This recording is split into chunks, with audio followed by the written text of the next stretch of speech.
नमस्कार, मी संजय वैशंपायन. KTV मराठीच्या कोकण वार्तामध्ये आपलं स्वागत. प्रथम एक नजर आजच्या ठळक घडामोडींवर.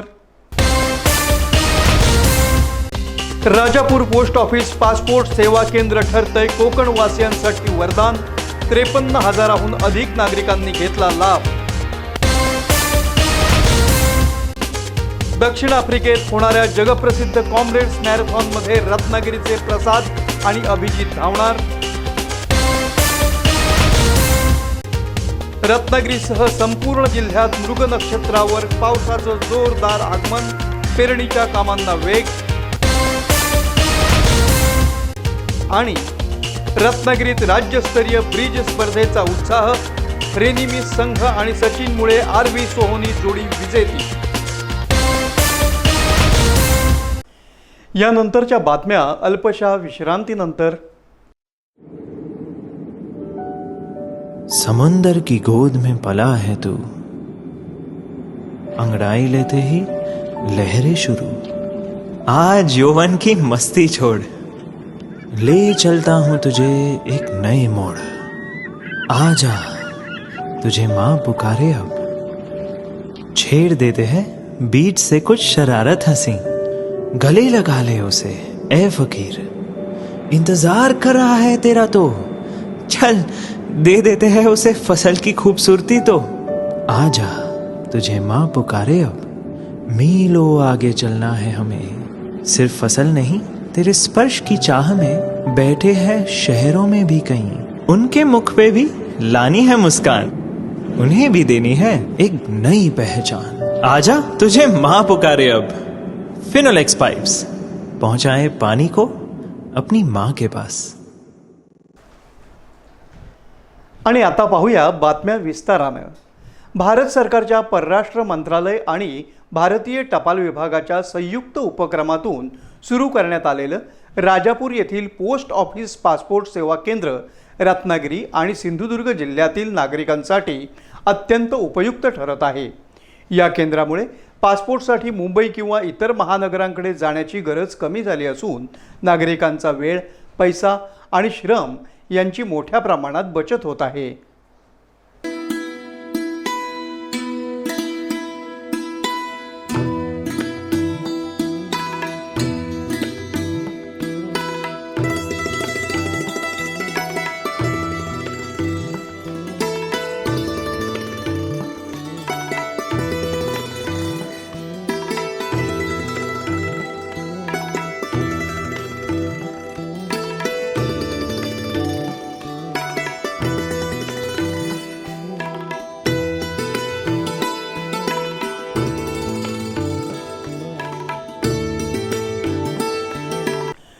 राजापूर पोस्ट ऑफिस पासपोर्ट सेवा केंद्रामार्फत आतापर्यंत तब्बल 53,225 नागरिकांनी पासपोर्ट सेवांचा लाभ घेतला आहे. या केंद्रामध्ये पासपोर्ट अर्ज स्वीकृती, कागदपत्रांची पडताळणी, बायोमेट्रिक नोंदणी आणि इतर प्राथमिक प्रक्रिया सुलभ आणि पारदर्शक पद्धतीनं पार पाडल्या जातात. विद्यार्थी, परदेशात शिक्षण किंवा नोकरीसाठी जाणारे युवक, व्यावसायिक, उद्योजक, ज्येष्ठ नागरिक तसंच सर्वसामान्य नागरिकांसाठी ही सुविधा मोठा दिलासा देणारी ठरत आहे. सध्या या केंद्रामध्ये दररोज सरासरी 45 ते 48 पासपोर्ट अर्जांची नोंदणी केली जाते. पूर्वी पासपोर्ट प्रक्रियेसाठी नागरिकांना मुंबईसारख्या शहरांमध्ये अनेक फेऱ्या माराव्या लागत होत्या. त्यामुळे वेळ आणि पैशाचा मोठ्या प्रमाणामध्ये खर्च होत असे. मात्र आता ही सुविधा स्थानिक पातळीवर उपलब्ध झाल्यामुळे रत्नागिरी आणि सिंधुदुर्ग जिल्ह्यातील नागरिकांना मोठा दिलासा मिळाला आहे. विशेषतः ग्रामीण आणि दुर्गम भागातील नागरिकांसाठी ही सेवा अत्यंत सोयीची आणि परिणामकारक ठरत आहे. या केंद्राच्या कार्यक्षमतेबाबत लाभार्थींनी समाधान व्यक्त केलं असून अधिकाधिक नागरिकांनी या सुविधेचा लाभ घ्यावा असं आवाहन राजापूरच्या पोस्टमास्टर अमिना कदम यांनी केलं आहे. नमस्कार, मी अमिना कदम, पोस्टमास्टर राजापूर. अत्यंत आनंद होत आहे की पासपोर्ट कार्यालय 12/8/2018 पासून राजापूर येथे कार्यरत आहे. आणि त्याचा लाभ रत्नागिरी सिंधुदुर्ग जिल्ह्यातील अनेक लाभार्थ्यांना होत आहे. संपूर्ण कार्यालय हे पोस्टाच्या अंतर्गत असून या ठिकाणी पोस्ट ऑफिस कर्मचारी अत्यंत चांगल्या प्रकारे सेवा देत आहेत. जानेवारी 2025 ते डिसेंबर 2025 या कालावधीत 9,970 पासपोर्ट आणि PCC 544 असे काढले गेले आहेत. तसेच जानेवारी 2026 ते मे 2026 या कालावधीत 4,504 पासपोर्ट अधिक PCC 129 पूर्ण करण्यात आलेले आहेत. ह्या सेवेचा सर्वांनी जास्तीत जास्त लाभ घ्यावा असे सर्वांना मी आवाहन करत आहे.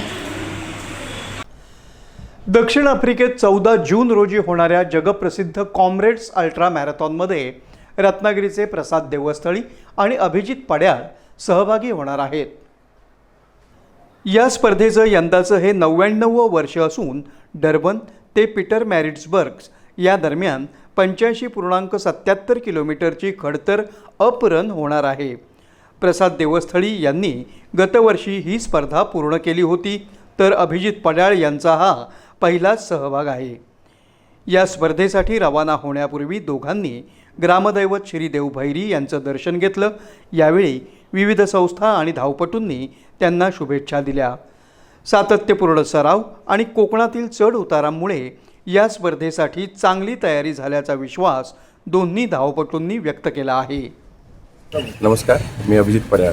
मी आता कॉम्रेडसाठी 90 किलोमीटर अपहिल मॅरेथॉनसाठी साऊथ आफ्रिकेला रवाना होत आहे.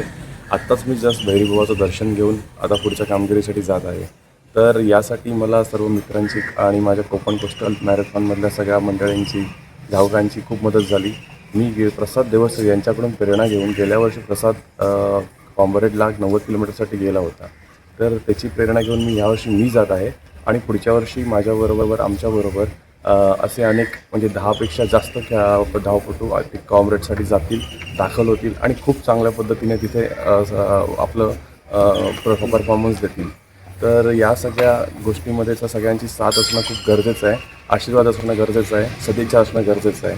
तर मी एकच सांगेन की खूप मेहनत करा, कन्सिस्टंट राहा आणि स्वतःवर विश्वास ठेवा. धन्यवाद. या कॉम्रेडच्या तयारीसाठी मी गेले 6 महिने तयारी करतो आहे. यामध्ये मी 1600 किलोमीटर अंतर पार केलं आहे आजच्या तारखेपर्यंत. तर यामध्ये दर महिन्याला एक लाँग रन असते, ती 60 किलोमीटर, 70 किलोमीटर आणि 65 किलोमीटर ह्या पद्धतीने करायची असते. तर त्यासाठी आम्ही दरवेळी दुसऱ्या शहरांमध्ये जाऊन ही जी अंतर पार करत होतो की जे लॉंग डिस्टन्स असतं. यामध्ये खूप जास्त एलिव्हेशन असणं गरजेचं असतं, कारण ह्यावेळीची जी मॅरेथॉन आहे डर्बन इथे साऊथ आफ्रिकेत होणारी, ही आहे ती अफिल आहे. त्याच्यामध्ये जास्त एलिव्हेशन लागतं. एलिव्हेशन तिथे 1800 मीटर आहे, तर प्रॅक्टिस करताना 1200 मीटर एलिव्हेशन असावं लागतं. रत्नागिरीत सांगायला गेलात तर रत्नागिरीमध्ये नारायणमळीचा जो चढाव आहे तो आम्ही 10 किलोमीटर न थांबता तिथे प्रॅक्टिस करून पूर्ण केलेला आहे. रत्नागिरीमधलं ते जे एलिव्हेशन आहे ते खूप टफ आहे आणि पुढच्या सिच्युएशन ज्या डर्बनमध्ये आहेत त्यासाठी खूप पोषक आहे. तर आपण दरवेळी असं न सांगता की इथे रत्नागिरीमध्ये परिस्थिती नाही आहे रनिंगसाठी, तर हे न सांगता आपण प्रॅक्टिस अगदी सातत्याने करणं गरजेचं आहे. छोट्या गोष्टींमधूनच आपण मोठ्या गोष्टी करत असतो. 2 वर्षापूर्वी मी काही करत नव्हतो, म्हणजे ॲक्च्युली माझं अनहेल्दी लाईफस्टाईल होतं. तर KCMच्या माध्यमातून सर्वात पहिली 21 किलोमीटरची मॅरेथॉन मी धावलो. त्यावेळी माझं 2 तास 50 मिनटं मला लागली होती पूर्ण करण्यासाठी. ती मॅरेथॉन मी 2025मध्ये धावलो होतो. आणि आत्ताची 2026ला जी मॅरेथॉन झाली ती 1 तास 54 मिनटात मी 21 किलोमीटर अंतर पार केलं. त्यानंतर मी पुन्हा टाटा मुंबई मॅरेथॉन, ही फुल मॅरेथॉन असते, ती 42 किलोमीटर असते, तिथे खूप ह्युमिडिटी असते. ती मॅरेथॉन मी 3 तास 59 मिनटात पूर्ण केली. ह्या पद्धतीने मला जो आत्मविश्वास आला की आपण देखील ही मोठी जी मॅरेथॉन आहे, जी जगामध्ये 99 वर्ष त्या मॅरेथॉनला झाले, ती मॅरेथॉन आपण पण खूप चांगल्या पद्धतीने पूर्ण करू शकतो. आणि त्या हिशोबाने मी खूप मेहनत घेतली. अनेक रात्र झोप लागली नाही. खूप मेहनत असल्यामुळे रात्री पाय दुखायचे किंवा ह्या सगळ्या गोष्टी, पण हे सगळे अडथळे पार करून मी आज इथे पोचलो आहे. तर ह्यामध्ये माझा एकट्याचा कोणताही रोल नाही आहे. तर ह्यामध्ये माझे मित्रपरिवार, माझे घरचे मंडळी यांनी खूप मदत केली. त्यामुळे एवढं मी इथपर्यंत पोहोचू शकतो आहे. तर पुन्हा सांगेन की सराव, सातत्य हेच खूप महत्त्वाचं आहे आणि योग्य आहार. तर हे जर आपण केलं नियमितपणे तर आपण 100% आपल्याला जे यश पाहिजे ते मिळवू शकतो. धन्यवाद. नमस्कार, मी प्रसाद देवस्थळी. मागच्या वर्षी पहिल्यांदी 90 किलोमीटरची पीटर मॅरिसबर्ग ते डर्बन ही कॉम्रेड मॅरेथॉन मागच्या वर्षी धावण्याचा योग आला. योग आला म्हणजे काय, माझा असा विश्वास आहे की जो कोणी कोकणामध्ये राहतो, कोकणातल्या कुठल्याही रस्त्यांवर चालतो किंवा धावतो, असा कोणीही माणूस आफ्रिकेमध्ये जाऊन ही अत्यंत खडतर कठीण अशी स्पर्धा पूर्ण करू शकतो. आणि तोच विश्वास, तोच अनुभव मी ते सगळ्यांना सांगितला. सगळ्यांना मी असं म्हटलं की माझ्यासारखा अनहेल्दी लाईफस्टाईल असलेला किंवा फिटनेसकडे लक्ष न देणारा माणूससुद्धा एक 8 महिने व्यवस्थित प्रॅक्टिस करून कॉम्रेड मॅरेथॉन पूर्ण करू शकत असेल तर कोकणामधला कोणीही माणूस ती मॅरेथॉन पूर्ण करू शकतो. कोकण कोस्टल हाफ मॅरेथॉनच्या माध्यमातून आपण एक धावबंतांची चळवळ गेल्या 4 वर्षापासून अख्ख्या कोकणामध्ये सुरू केलेली आहे. आणि पहिल्या वर्षी कोकण कोस्टल हाफ मॅरेथॉनला 1200 लोक धावले, दुसऱ्या वर्षी 1600 धावले आणि मागच्या वर्षी तर 2200 लोक धावले. आणि 2027ला जी 3 जानेवारी 2027ला कोकण कोस्टल हाफ मॅरेथॉन आहे तिथे जवळपास 3200 ते 3500 लोक धावतील असा आपला अंदाज आहे. तर रन फॉर म्युझिक ही जी आपली थीम आहे ती आम्ही आफ्रिकेमध्ये जाऊन प्रमोट करणार आहोत. त्या पद्धतीचे टी-शर्ट आपण तयार केले आणि रन फॉर म्युझिकचं प्रमोशन देखील तिथे करणार आहोत आणि अख्ख्या जगातल्या लोकांना रत्नागिरीमध्ये कोकणात कोकण कोस्टल हाफ मॅरेथॉन धावण्यासाठी यायला सांगणार आहोत. अतिशय चांगला रूट कोकण कोस्टल हाफ मॅरेथॉनचा देखील आहे. काल टीम कोकण कोस्टलने मला आणि अभिजित पड्याळला शुभेच्छा देण्यासाठी गुडलक रन केली आणि जवळपास 272 किलोमीटरचं अंतर सर्वांनी मिळून धावून पूर्ण केलं, जिथे एलिव्हेशन गेनसुद्धा 2000 मीटरपेक्षा जास्त होता. आणि त्यामुळे खरंच आमच्या पायामध्ये बळ आलेलं आहे. आज Ratnagiri cyclist club, Ganpatipule ultra marathon team आणि Konkan coastal half marathon team आम्ही सर्व भैरीबुवाच्या चरणाशी आलेलो आहोत. कारण शेवटी कितीही मेहनत, कितीही कष्ट असले तरी करता करविता हा भैरीबुवा आहे. काल नवलाई देवीला देखील साकडं घालून झालं. त्यामुळे भैरीबुवाच्या, नवलाई देवीच्या सर्व कोकणवासियांच्या सदिच्छा कामाला येतील. यावर्षी डर्बन ते पीटर मॅरिसबर्ग म्हणजे उलटी अप रन आहे, त्यामुळे चढावाचा भाग जास्त आहे. त्या पद्धतीची प्रॅक्टिस झालेली आहे आणि या सर्वांचे शुभाशीर्वाद, सर्व रत्नागिरीकरांच्या, कोकणवासियांच्या शुभेच्छा. त्यामुळे यावर्षीची देखील कॉम्रेड मॅरेथॉन अतिशय यशस्वीपणे पूर्ण होईल. मागच्या वर्षी मी एकटा होतो, यावर्षी आम्ही 2 जण आहोत आणि पुढच्या वर्षी 10 पेक्षा जास्त जण आम्ही कॉम्रेडला जाऊ आणि ही धावबंतांची चळवळ कोकणामध्ये अतिशय मोठ्या प्रमाणात वाढेल हा विश्वास आहे. धन्यवाद. रत्नागिरी जिल्हा ब्रिज असोसिएशनतर्फे कैलासवासी प्राचार्य डॉक्टर सुभाष देव यांच्या स्मृतीप्रित्यर्थ आयोजित करण्यात आलेल्या राज्यस्तरीय ब्रिज स्पर्धेला उत्स्फूर्त प्रतिसाद मिळाला. 2 दिवस चाललेल्या या स्पर्धेत महाराष्ट्रासह गोवा आणि कर्नाटकातील खेळाडूंनी सहभाग नोंदवला. डुप्लिकेट गटात फ्रेनी मिस संघानं तर पेअर गटात रत्नागिरीच्या सचिन मुळे आणि आरव्ही सोहनी यांच्या जोडीनं विजेतेपद पटकावलं.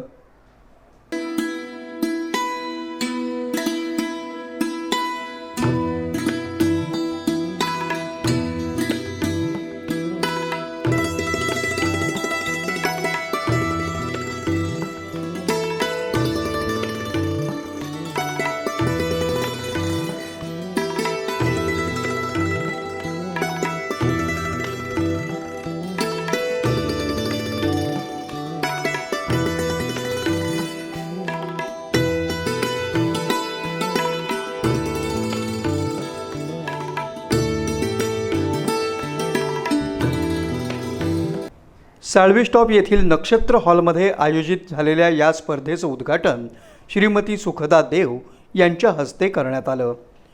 भारतीय जनता पक्षाचे प्रदेशाध्यक्ष तथा आमदार रवींद्र चव्हाण यांच्या सहकार्यानं स्पर्धेचं आयोजन करण्यात आलं होतं. मुंबई, पुणे, गोवा, बेळगाव, कोल्हापूर, राजापूर, देवगड, खेड, सावंतवाडी आणि रत्नागिरी येथील खेळाडूंनी या स्पर्धेत सहभाग घेतला. डुप्लिकेट गटात अनिरुद्ध संसगिरी यांच्या नेतृत्वाखाली फ्रेनिमिस संघानं 65.60 गुणांसह प्रथम क्रमांक पटकावला. सह्याद्री संघानं द्वितीय तर अनमिया संघानं तृतीय क्रमांक मिळवला. पेअर गटात रत्नागिरीच्या सचिन मुळे आणि आरव्ही सोहनी या जोडीनं प्रथम क्रमांक मिळवला. जितेंद्र क्षीरसागर, नितीन धर्माधिकारी यांनी द्वितीय तर चिंतामणी दामले आणि सचिन जोशी यांनी तृतीय क्रमांक पटकावला. या स्पर्धेतील विशेष आकर्षण ठरलं ते पुण्यातील 92 वर्षीय ज्येष्ठ खेळाडू अरुण सदाशिव पाटणकर. गेली 78 वर्ष ब्रिज खेळणाऱ्या पाटणकर यांचा रत्नागिरी ब्रिज असोसिएशनतर्फे विशेष सत्कार करण्यात आला. स्पर्धेतील विजेत्यांना एकूण 43,000 रुपयांची बक्षिसं देण्यात आली. स्पर्धेच्या यशस्वी आयोजनासाठी महाराष्ट्र ब्रिज असोसिएशन आणि रत्नागिरी जिल्हा ब्रिज असोसिएशनच्या पदाधिकाऱ्यांनी विशेष मेहनत घेतली.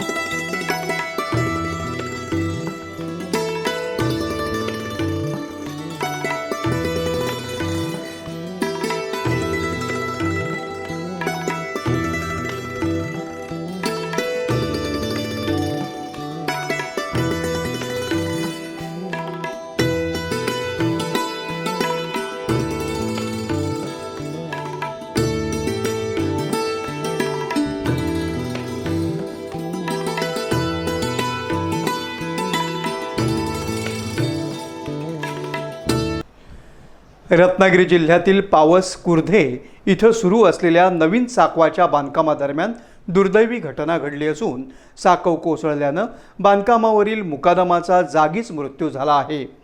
पहिल्याच पावसात घडलेल्या या घटनेमुळे परिसरात हळहळ व्यक्त होत आहे.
मिळालेल्या माहितीनुसार कुर्धे येथील ओंकार अभ्यंकर यांच्या घराशेजारी नवीन साकव उभारण्याचं काम सुरू होतं.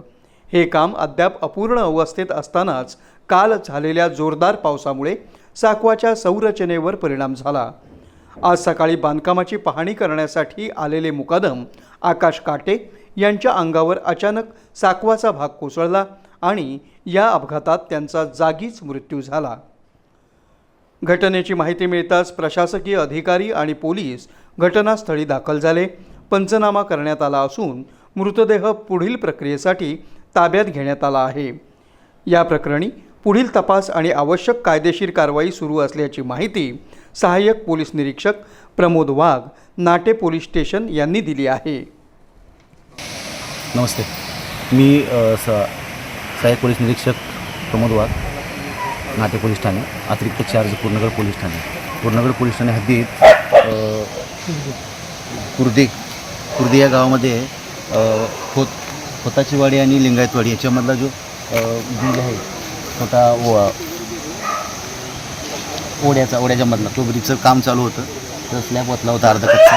त्या स्लॅबमधून जे पाणी परवाच्या पावसाच्या पाण्यावर पाणी वाढल्यामुळे स्लॅबचे खालचे सगळे त्यांचे प्लेयर वगैरे वाहून गेले. त्यामुळे मुकादम हा आकाश काटे व त्याचे 2 कामगार मारुती धोत्रे आणि विशाल जगतापे घेऊन सकाळी 9:30 ते काढण्यासाठी आले होते. परंतु दुर्दैवी घटना अशी घडली आहे की ते काढताना ते ब्रिज थोडा जो अर्धा कच्चा होता तो पडून स्वतः मुकादम हे मयत झाले आहेत आणि कामगार काय जखमी कोण नाही आहेत. परिस्थिती नियंत्रण आहे, शांतता आहे. पोलीस आपला पंचनामा करत आहेत, पुढील कारवाई करत आहोत. कोकणच्या शेतीचा आणि पावसाळ्याचा जिव्हाळ्याचा संबंध असलेल्या मृग नक्षत्राला सोमवार 8 जूनपासून सुरुवात झाली आहे. पावसाचे वेध लागलेले असतानाच मुंबई हवामान विभागानं रत्नागिरी जिल्ह्यासाठी पुढील 3 दिवसांचा येलो अलर्ट जारी केला आहे.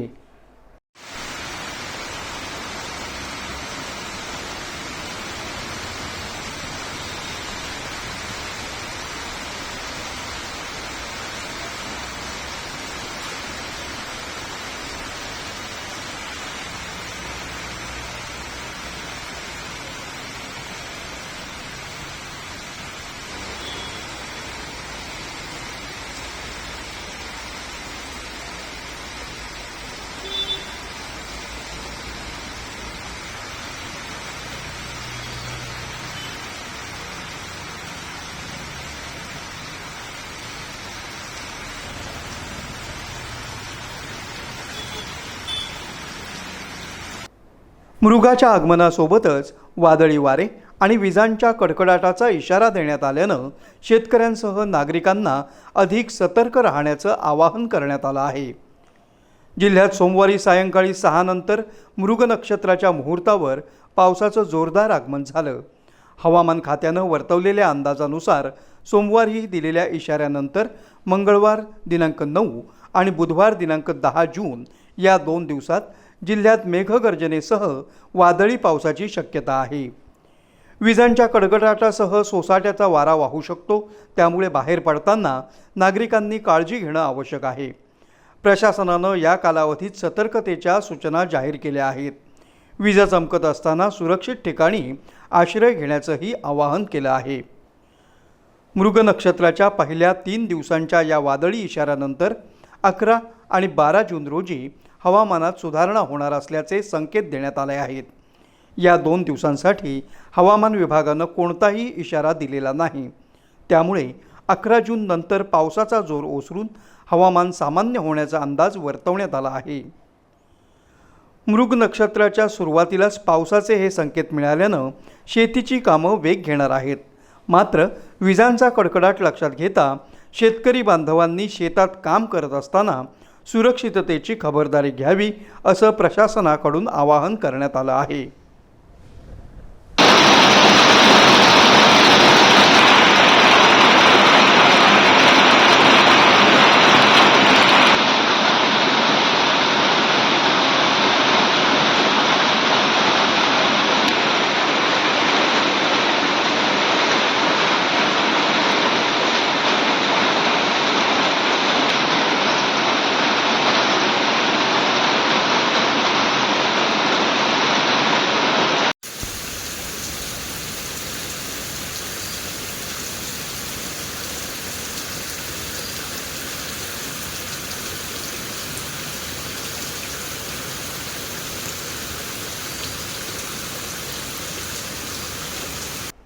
पुन्हा एक नजर आजच्या ठळक घडामोडींवर.